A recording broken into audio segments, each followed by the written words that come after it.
Hello বন্ধুরা, good morning সবাইকে। তো আজকে আমাদের দীঘায় দ্বিতীয় দিন। তো এই যে দেখতে পাচ্ছেন জগন্নাথ দেবের মন্দিরটা নতুন তৈরি হচ্ছে, ওপেন হওয়ার পর খুব ভালো জায়গাটা হতে চলেছে। তো ব্যারিস্টার কলোনিতে পৌঁছানোর সঙ্গে সঙ্গে হাতে চা নিয়ে নিলাম। এই হচ্ছে সি ভিউ পয়েন্ট, যেটা ব্যারিস্টার কলোনিতে নতুন হয়েছে, দেখতেই পাচ্ছেন। তো ডিসাইড করলাম আমরা স্নান করতে যাব এত সুন্দর বিচ দেখে। তো চলুন আপনারা কিছু সিনেমেটিক দেখে নিন।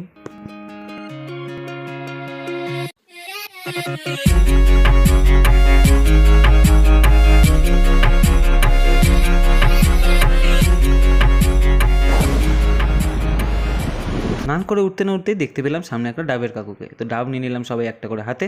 তো যাচ্ছি এখন হোটেলের দিকে। আবার হোটেলে পৌঁছে যাওয়ার পর যাবো উদয়পুরে। তো এই যে দেখতে পাচ্ছেন আমাদের পুরো পল্টন নিয়ে আমরা উদয়পুরে হাজির।